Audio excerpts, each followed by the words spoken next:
It is Spooky Source Saturday. Oh, I don't know if you saw that I just manifested a cattail out of my ear.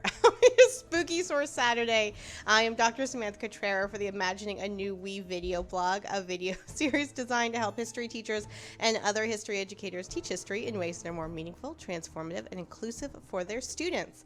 Source Saturday is a series I have been doing since the fall, talking to historians and creators and archivists about particular sources and talking about how they can challenge a more traditional way that we often teach and learn history. And because I like a good theme and like an opportunity to buy a themed new dress, I put out a call for anyone doing spooky types of history. And I'm putting them together in this series of 5 different Source Saturday videos, Spooky Source Saturday videos, talking about things from graves to hauntings to like ghost walks, and like it's a very cool collection of things. And I did not think that I was going to like learn more about history doing these like spooky conversations. I thought I would just like get to know different aspects of the history, but I have learned so much. And so this introduction is the same for everyone. Then we'll do the introduction for the individual speaker, and then we'll do the video. So I hope you enjoy them as much as I do. They're posting before Halloween so that you can incorporate these ideas into your classroom the week before Halloween. Please comment below if you did incorporate any of these videos into your classroom and what the response was from your students. So let's go over to Zoom.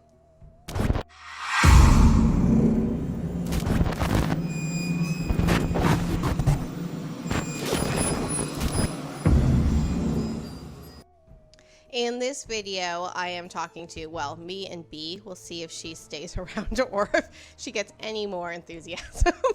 In this video, B and I are talking with Matthew Komus. He is a interpreter, he's a writer, he is a historian based in Winnipeg, Manitoba, and he is the founder of Winnipeg Ghost Walks, which is just so fantastic. It's one of the first Ghost Walk like companies, tours across Canada. He's been doing it for almost 20 years, and the Ghost Walks have turned into books. He has written Winnipeg's Ghost History, Manitoba's Ghost History, and although this is the first time we are meeting, when we were connecting for the series, we were talking about how there's often in these like ghost houses or ghost walks, there's this like phantom idea of a woman in white, like these generic ghost stories. And so Matthew's goal is really to kind of break open that idea that there is these phantom ghost stories and to like bring in real histories to tell the stories of the spirits and ghosts in the city and province that he lives. So I can't wait to meet him.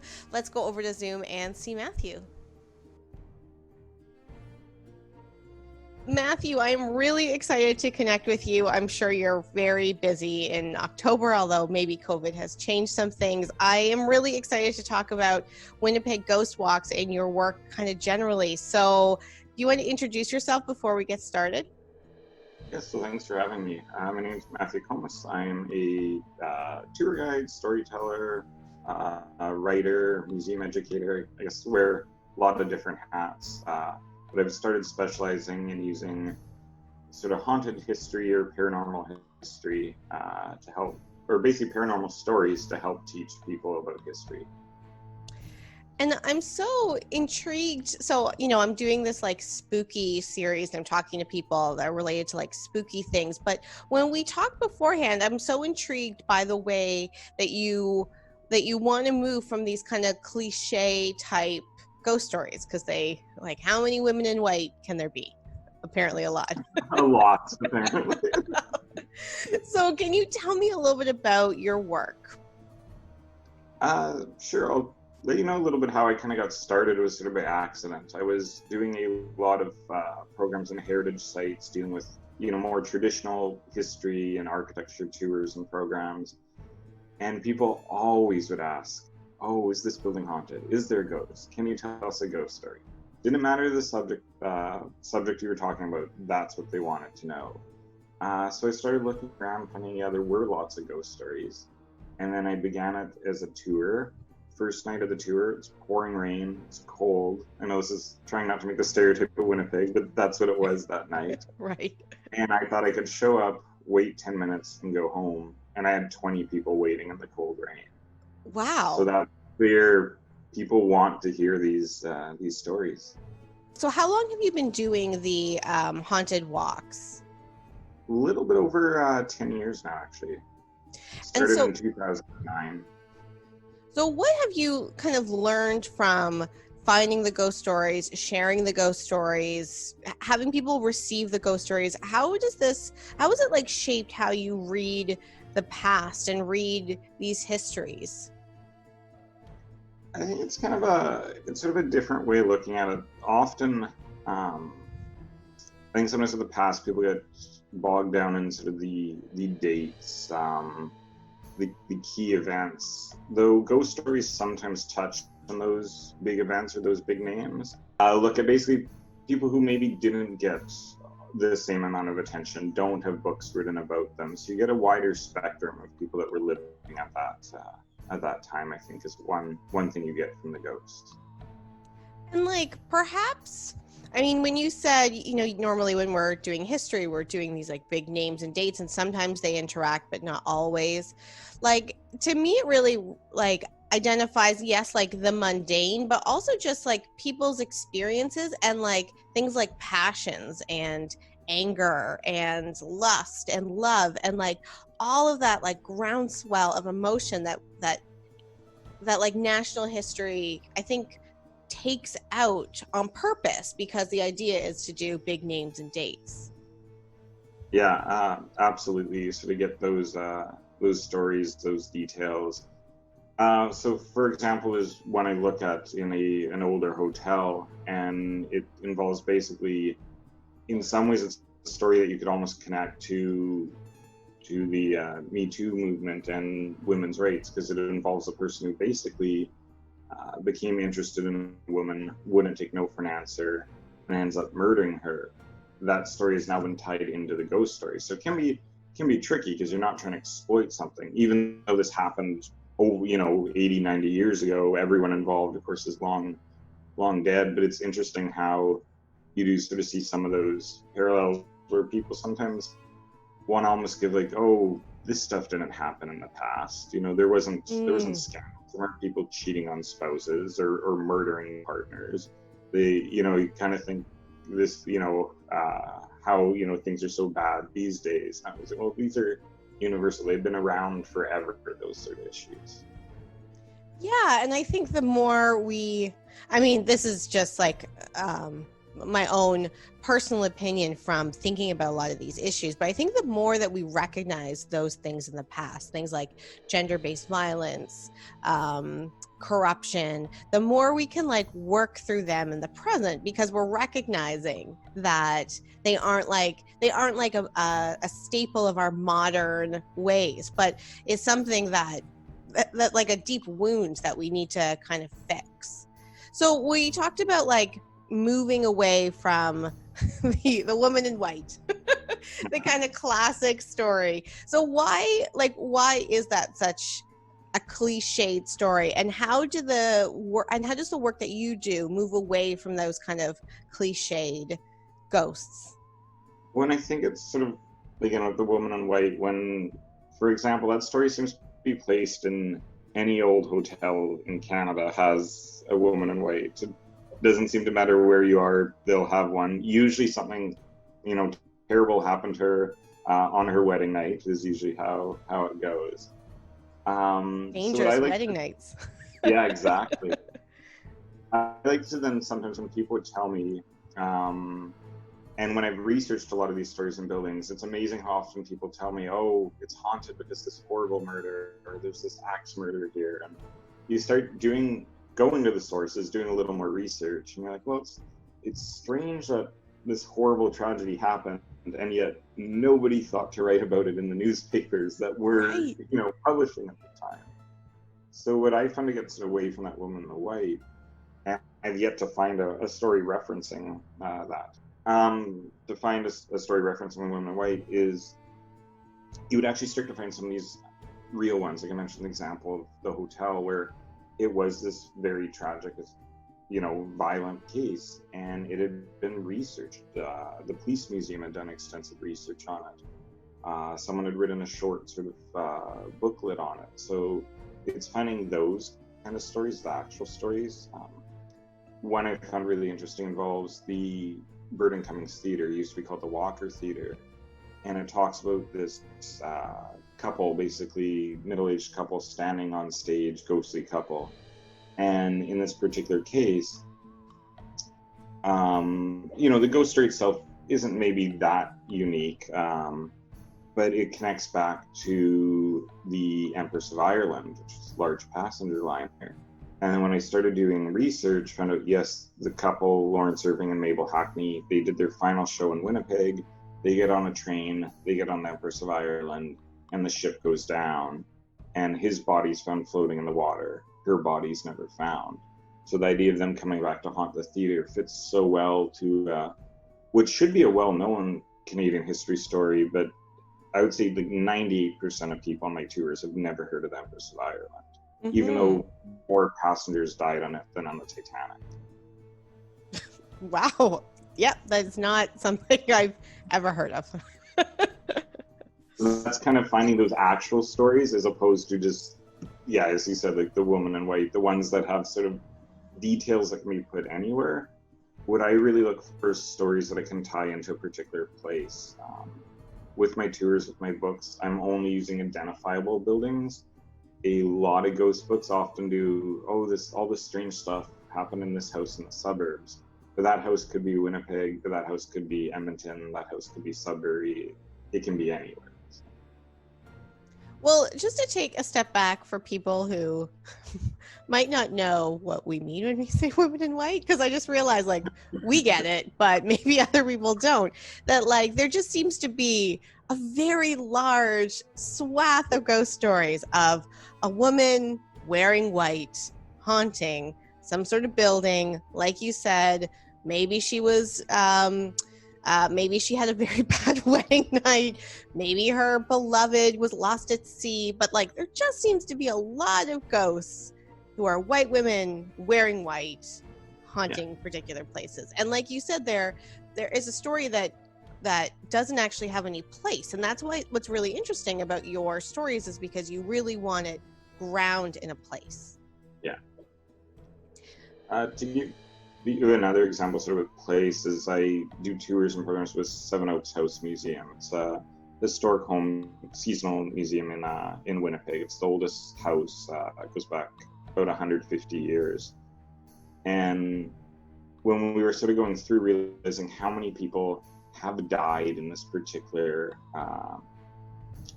house, and it's at least 9 or 10, which sounds, given today's standards, horrific. But when you start thinking, that's an entrance way to start talking about how in the Red River settlement there were no hospitals, there were no old folks homes, none of that existed initially.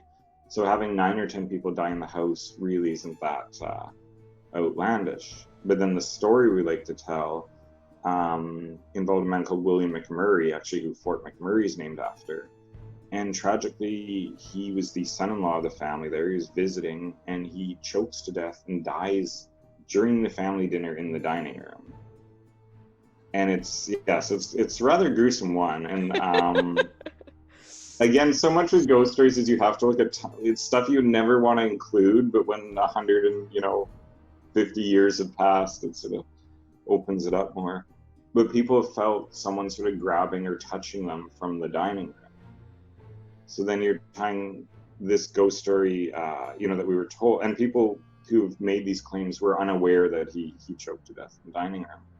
So you have their story, and you can tie it into to what actually happened, and then you can start tying into, Heimlich maneuver, 911, all these things we take for granted did not always sort of exist. So you can sort of start bringing in the history from it. So let me just ask you a question. Are you, when I hear your stories, like you're bringing like actual facts and like real things to these stories. Are you a bit of a killjoy? Like, in doing that, are you taking away some of the like ambiance around these stories, or do you find that people are like that love those details? And when I say killjoy, like, I'm glad that you laughed and you didn't No, just I say like know. this is over. But like, what is that relationship between like the mystical, which is what I think people are looking for, and like the realities of research that you're bringing to these stories? It's kind of finding what people look for, and I always tell people I'm not here to convince, or even I should argue for that matter, to prove or disprove supernatural ghosts.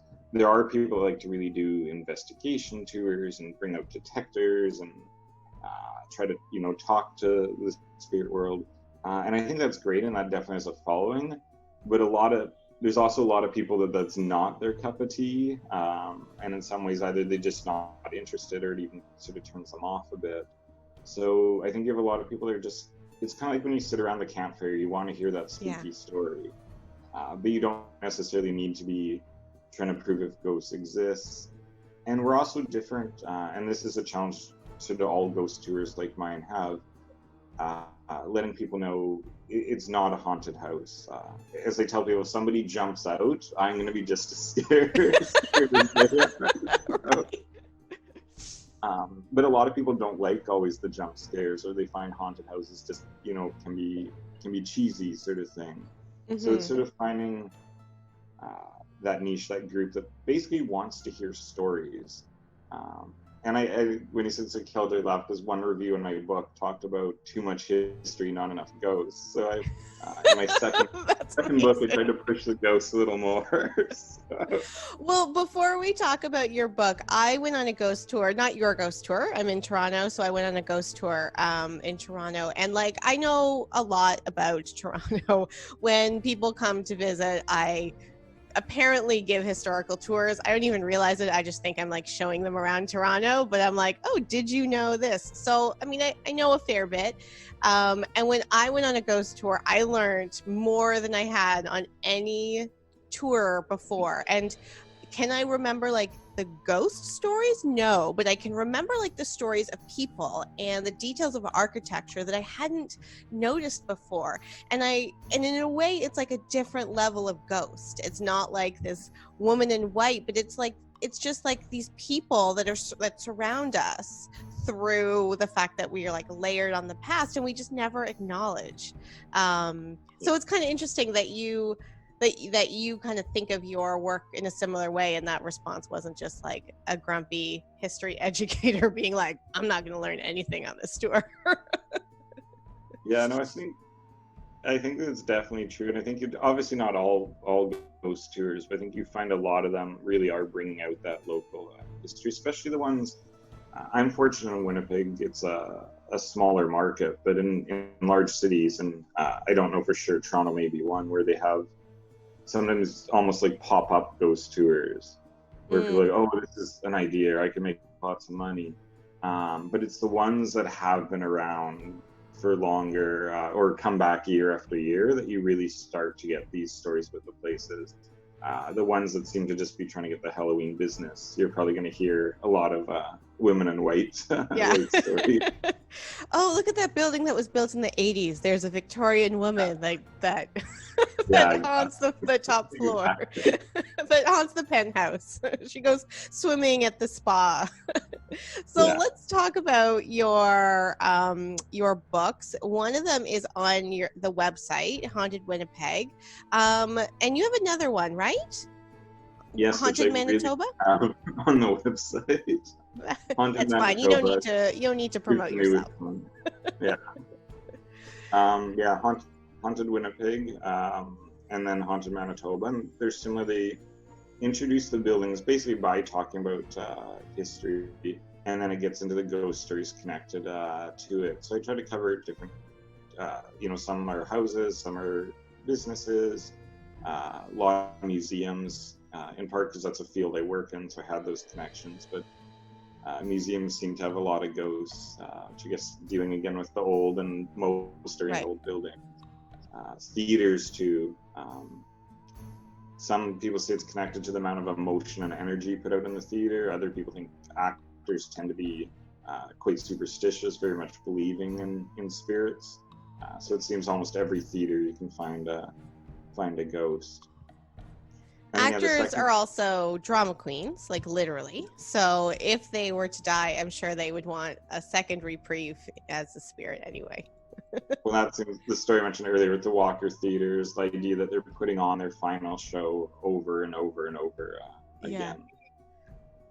Yeah, Haunted Manitoba, I decided to try to cover more of the province, so a little bit from Winnipeg, but throughout the area. And at times it was challenging because certain areas I felt weren't overly represented, but certain communities are far more open to this type of stories than others are. Sometimes based on ethnicity, sometimes based on religion. For example, Manitoba has a large Icelandic settlement population. In fact, it's most people outside of Iceland are in Manitoba from there. I don't think I ever knew that. And it's not too well known. It's in the area called the Interlake, so between Lake Manitoba and Lake Winnipeg. And they love ghost stories. So cat coming Yeah, for a that's visit. a cat. Yeah. They really like the spooky ones. They're doing a lot of spooky cameos. Yeah, Icelanders love telling ghost stories. So I got lots of ghost stories from that part of the province in areas that tended to be more, conservative Mennonite or Catholic. It's just a no-go. So if you're thinking about bringing in like ghost stories to teaching and learning history, like in a classroom or a museum that hadn't considered it, how does these ideas of ghost stories challenge how we normally understand historical periods? And like the ghost stories of like the ones that are grounded in actual events and not necessarily the ones that are grounded in kind of like urban or a rural legend. I don't know if I would necessarily say for historians necessarily challenge the thoughts as much, but for the general public, I think a lot of things they're maybe not aware of. Like use Seven Oaks House as an example. Obviously, a museum doesn't want to have a silly haunted house if they're going to stick to their mandate. But it's looking at things like seances, Ouija boards, things that we almost see as kids' things are a little bit silly. That was mainstream 100 years ago. These were your doctors and lawyers and politicians gathering around for a seance. It was not viewed as something, silly or on the fringe. So I think bringing out things like that there could be a seance going on in the parlor. This idea too about like funeral customs, we've used a lot. And then with COVID this year, we weren't able to take anyone into the museum, so their staff did a great job setting up window displays. And in one of the rooms, they recreated a funeral that actually took place at the house. So it's not something just to scare people, but it's showing this reality of funerals and death and seances. This was part of their life. It's now so often it's pushed out, especially out of the home, but that it was very common. So that's certainly one of the ways. I spoke to a couple other people for this series, and somebody is looking at like seances and mediums, like recordings of them in the 1930s, and it was really interesting to think about these things as being mainstream. And part of his work was on soldiers during World War I, and like how the 1920s had a lot of things like seances to connect with the fact that a whole generation is now gone. And it's really, I think, important and interesting to think about those aspects of spirituality and connection that were mainstream as a way to kind of connect us with bigger stories, different stories of the past. So thank you for bringing some of this and like some nuance to our non-women in white stories. Yeah. This was really fascinating. And when I get to Winnipeg, because I've never been, actually, I was supposed to go to Brandon, Manitoba a few years ago, and it never worked out. And I think I've been to every province but Manitoba. So when I get to Winnipeg, I'll definitely check out a ghost tour. Yeah, for sure. I'd love to have you. So how can people get in touch with you? How can they book tours now? Like, are all of these tours, or the 2 tours and the private tours, are they all running? How does COVID shape that if they're interested in doing a tour this October or November? Yeah, COVID's definitely been a big challenge, but we're doing quite small tour groups, so they can contact us through Winnipeg Ghost Walk at gmail.com, or through it's called Square Peg Tours. It's a different company, and they do, or this year they're doing my tour booking and ticketing for at least for 2020, and hopefully next year, there's the link there, and hopefully next year we're going to be able to be a little bit back to normal. It's unfortunately, we just went to level orange and higher restrictions in the worst possible time when you're running a ghost tour the 2 weeks leading up to Halloween. So this year's definitely been a little tough, but there are still some small tours taking place. Okay, cool. Well, and it's not like people still have an appetite for these, and so I hope that they get a chance to purchase your book, and they can probably do their own little self-guided tour holding a copy of your book as they walk. Yeah, exactly. Yeah. And just remember, the book has more history than like weird ghosts that don't actually belong to history. Yes. Matthew, it was so great to meet you and to connect with you. Thank you so much for sharing this work. I really enjoyed learning about your ghost tours and your book and your research. Let's stay in touch. All right. Thanks a lot for having me. All right. See you later. Bye. Bye.